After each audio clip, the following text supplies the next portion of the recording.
आत्तापर्यंत बऱ्याच मालिकांमध्ये सासू सून आणि किचन ड्रामा हा जास्त प्रमाणात बघितला जातो. एका आईपणाची ही गोष्ट आहे. मलाही पूर्ण कथा सांगण्यात आलेली नव्हती आणि अजूनही मला पूर्ण कथा माहिती नाहीये. दडपण तर बरंच होतं की आपण पहिल्यांदा मालिका करतोय. बरं, फिल्म्स वेगळ्या आणि सिरियल हे माध्यम वेगळं. नमस्कार मित्रांनो, मी अंकिता शिंदे. इट्स मज्जामध्ये तुमचं स्वागत. बरं, आज मी आली आहे तुम्हा सगळ्यांच्या लाडक्या मालिकेच्या सेटवर, म्हणजेच नवी जन्मी मी या मालिकेच्या सेटवर. आणि माझ्यासोबत आहे तुम्हा सगळ्यांची लाडकी स्वानंदी, अर्थात शिल्पा. शिल्पा, कशी आहेस? हाय, मी मस्त आहे. तू कशी आहेस? मस्त. बरं शिल्पा, पहिलीच मालिका, इतकी चांगली स्टार कास्ट, इतके चांगले सहकलाकार आहेत, तर काय सांगशील या मालिकेबद्दल आणि तुझ्या भूमिकेबद्दल? खरं तर लोकांना ही मालिका आवडायला लागली आहे आणि मला वाटतं आत्ताच दोन आठवडे झालेत सुरू होऊन आणि प्रचंड छान रिस्पॉन्स मिळतो आहे. म्हणजे माझ्या गावातनं असो, मी प्रॉपर गावातली आहे, त्याच्यामुळे मी सिनेमांमधनं लोकांपर्यंत पोहोचली आहे. पण कसं होतं, प्रत्येक सिनेमे बघायला लोक जात नाहीत, पण ही मालिका आहे, घराघरात पोहोचती आहे, त्याच्यामुळे आता मी माझ्या गावातसुद्धा दिसायला लागली. सो त्यांना फार मजा वाटते की अरे, आपल्या गावातली मुलगी, जी पहिली मुलगी, जी ॲक्टर आहे आणि ती आता मालिकेमध्ये काम करते आहे. सो वंडरफुल एक्सपिरियन्स, काम करताना मजा येते आहे. आणि तुम्ही बघतच असाल की स्वानंदी कशी आहे.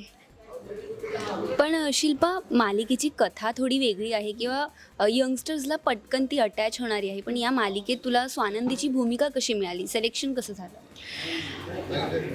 आत्तापर्यंत बऱ्याच मालिकांमध्ये सासू सून आणि किचन ड्रामा हा जास्त प्रमाणात बघितला जातो आणि कदाचित लोकांना आता ते आत्मसात करायला पण जरा कठीण जात आहे, कारण तुम्ही सारखं सारखं तेच दाखवता.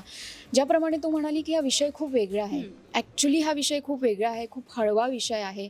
कारण पोस्टरमध्ये किंवा प्रोमोजमध्ये तुम्ही बघितलं असेल की 2 मुलं आहेत आणि एक मुलगी आहे जी प्रेग्नेंट आहे. सो एका आईपणाची ही गोष्ट आहे आणि आईपण सगळ्यांनाच प्रिय असतं. प्रत्येक स्त्री त्या स्टेजमधनं जात असते.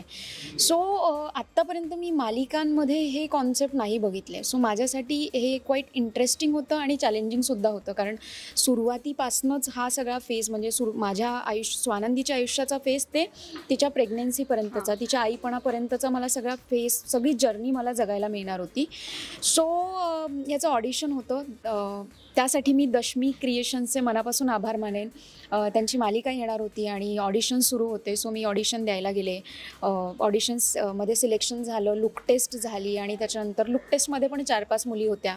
सो एक थोडी धाकधूक होती की अरे, कोण होणार. पण येस, जो डिझर्विंग असणार त्याला मिळणार आणि मला मिळाली. पण शिल्पा, जसं की तू म्हणालीस रिलेटिव्सचा खूप चांगला रिस्पॉन्स आहे, पण जेव्हा ही कथा तू तुझ्या आईवडिलांना सांगितली तेव्हा त्यांची काय रिॲक्शन होती? नाही, मी कथा खरं तर मी आईवडिलांना सांगितली नाही आणि मलाही पूर्ण कथा सांगण्यात आलेली नव्हती आणि अजूनही मला पूर्ण कथा माहिती नाही आहे. सो ज्याप्रमाणे गोष्टी स्वानंदीच्या आयुष्यात उलगडत जात आहेत, त्याचप्रमाणे मी त्या फ्लोसोबत जाते आहे आणि विदाऊट एनी क्वेश्चन मार्क किंवा पुढे काय घडणार आहे, म्हणजे ती एक उत्स्फूर्तता मी ठेवली आहे की आत्ता पुढे काय घडणार आहे. कारण खऱ्या आयुष्यात आपलं कसं होतं की आपण जेव्हा जगतो तेव्हा उद्याचा दिवस आपल्याला माहिती नसतो की उद्या काय होणार आहे. सो येस, सीन्स प्रिपेअर करताना मला ते करावं लागतं, पण स्टोरी वाईज मी पूर्ण स्टोरी अजूनपर्यंतही मला सांगितली नाही. त्याचं कारण म्हणजे जेव्हा लुक टेस्ट सुरू होती, सो माझी एकटीची लुक टेस्ट सुरू होती आणि बाकीच्यांची सगळ्यांची झाली होती. रीडिंग सुरू होतं आणि मला बॅक टू बॅक चेंजेस होते, लुक्स कसे होते ते ट्राय करायचे होते. तर मी जेव्हा तिथे पोहोचले तेव्हा गोष्ट सांगून झाली होती. पहिला एपिसोड वाचून झाला होता, त्यामुळे आमच्या अक्षय सरांचं, प्रोड्युसर सरांचं असं म्हणणं झालं की ओके, आता हे सिक्रेटच ठेवूयात आणि हिला असंच ठेवूयात आणि just go with the flow. So जसं शूट सुरू होत गेलं, एपिसोड्स येत गेले, त्याचा स्क्रीन प्ले येत गेला, त्याप्रमाणे मी त्यात काम करत गेले.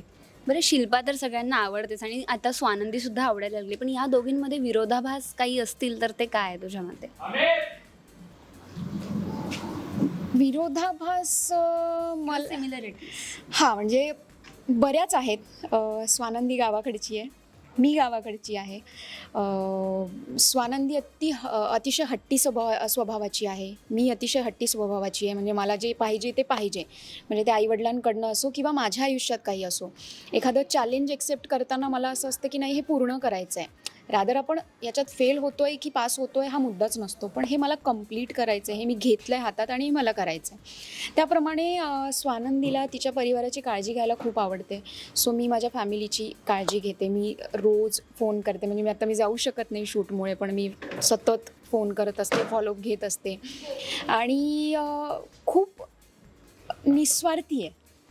सो दुसऱ्यांबद्दल वाईट विचार न करणं किंवा आपल्याला जिथे पटत नाही स्पष्टपणे आपलं मत न देणं, शांत राहणं, अशी स्वानंदी आहे. सो बऱ्याच सिमिलॅरिटीज आहेत तिच्यात आणि माझ्या आयुष्यामध्ये.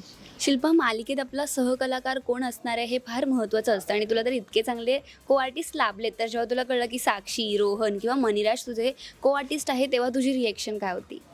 हो. खरं तर मणिराजनी आधी मालिका केली आहे, साक्षीने केली आहे, रोहननी केली आहे आणि ही मालिका माझी पहिली.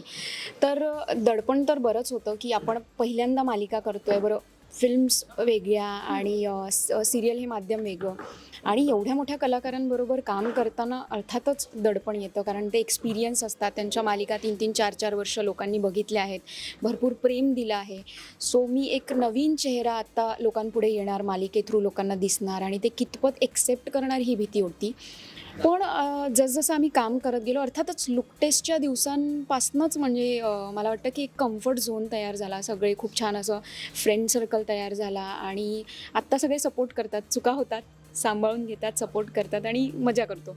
थँक्यू सो मच शिल्पा, तुझ्याशी गप्पा मारून खूप छान वाटलं. पण जाता जाता या मालिकेच्या प्रेक्षकांना काय सांगशील? आमची मालिका सुरू झाली आहे, सगळेजण बघतायत. संध्याकाळी 7:30 वाजता नवी जन्मी सन मराठी या वाहिनीवर. तुम्ही पण बघा. तुम्हाला स्वानंदी कशी वाटते, इतर पात्र कसे वाटतंय, तुम्हाला आमची स्टोरी कशी वाटते हे नक्की कळवा. Thank you so much. Thank you. Marathi चित्रपटसृष्टीतील लेटेस्ट अपडेट्स आणि गॉसिपसाठी आमच्या चॅनेलला सबस्क्राईब करा आणि बेल ऐकन दाबायला विसरू नका.